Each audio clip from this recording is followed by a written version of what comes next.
12ஆம் தேதி, அதாவது ஜனவரி மாதம் 28ஆம் தேதி முக்கியமான ஒரு வானியல் மாற்றம் நிகழ்கிறது. அன்றைய தினத்தில் தை மாதம் 15ஆம் தேதி ஜனவரி 28ஆம் தேதி சுக்கிர பகவான் மீன ராசிக்குள் பிரவேசிக்கிறார். பிரவேசித்து கிட்டத்தட்ட ஒரு 103 நாட்கள் அந்த மீன ராசியிலேயே இருக்க போகிறார். 103 நாட்கள் என்பது வருடத்தில் கிட்டத்தட்ட 3 ஒரு பங்குக்கு வருகிறது அல்லவா? அந்த சுக்கிர பகவான் அந்த மீனத்தில் இருக்கக்கூடிய அந்த 100 நாட்கள் என்னென்ன நன்மைகள் எல்லாம் எப்படி கிடைக்கப் போகின்றன? அந்த நாட்களில் சுக்கிரன் குருவின் வீட்டிலும், குரு சுக்கிரன் வீட்டிலும் இருக்கிறார்கள். பரிவர்த்தனை யோகம் பெற்று இருக்கிறார்கள். அப்போ குருவினால் கிடைக்கக்கூடிய அனைத்து நன்மைகளும், சுக்கிரனால் கிடைக்கக்கூடிய அனைத்து நன்மைகளும் ஏற்படும். அது அந்த குரு பயிற்சி மே 11 வரைக்கும் கிடைத்துக் கொண்டிருக்கும். இந்த 103 நாள் அதுல இருக்கக்கூடியதுல ஒரு 90 நாளைக்கு இந்த பரிவர்த்தனை யோகம் இருக்குது. அதுக்கு பிறகு குரு இடம் பெயர்றாரு. அப்ப இந்த 90 நாள் உள்ள கால அளவு, இந்த 3 மாத கால அளவுல இந்த பரிவர்த்தனை யோகத்தால் என்ன யோகங்கள்லாம் கிடைக்க போகுது, நன்மைகள் கிடைக்க போகுது. பரிவர்த்தனை யோகம்னாலே 2 கிரகங்களும் நன்மையை செய்யும். முதல்ல மேச ராசிக்கு என்ன நன்மைகள்லாம் கிடைக்க போகிறது? முதல் ராசியிலிருந்து வரணும் இல்லையா? மேச ராசிக்கு சுக்கிரன் 2-7க்கு உரியவன். அவன் 12ஆம் இடத்துக்கு வருகிறான். குரு 9 மற்றும் 12க்கு உரியவன். குரு 9 மற்றும் 12க்கு உரியவன். அவன் 2ஆம் இடத்துல இருக்கான். அப்ப இந்த 2ஆம் இடமும் 11ஆம் இடமும் பரிவர்த்தனை பெறுகிறதுங்க.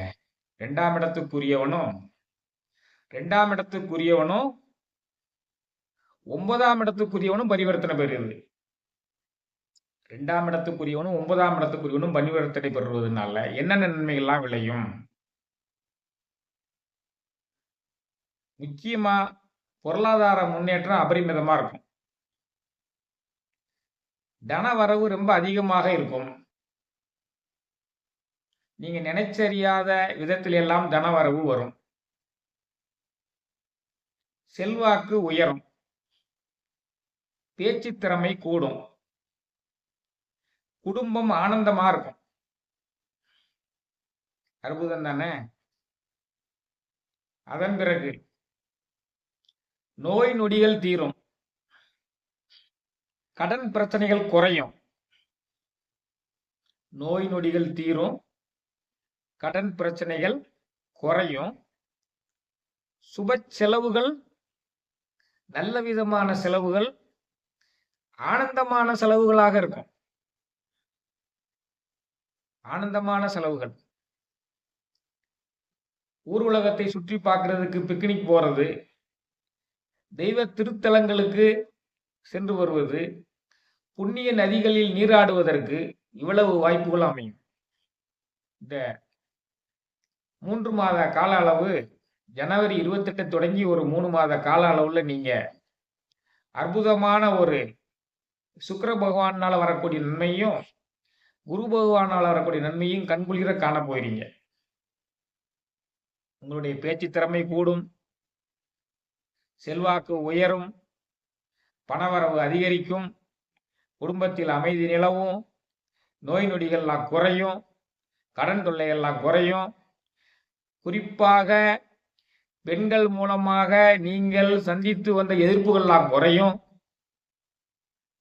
உங்களுக்கு பிடித்தமான சுப செலவுகள்லாம் செய்வீங்க. தந்தையாருக்கு செய்ய வேண்டிய நல்ல செயல்களை எல்லாம் செய்வீங்க. செலவுகளை எல்லாம் செய்வீங்க. நீங்க வெளி உலகத்தை சுற்றி பார்க்கக்கூடிய வாய்ப்புகள் தென்படுகிறது. புண்ணிய துறைகளில் நீராடுவதற்குரிய வாய்ப்புகள் தென்படுகிறது. மொத்தத்துல ஜனவரி 28 ஒரு 3 மாத காலம் நீங்கள் இன்பத்தை அனுபவிக்கக்கூடிய காலம். நன்றி.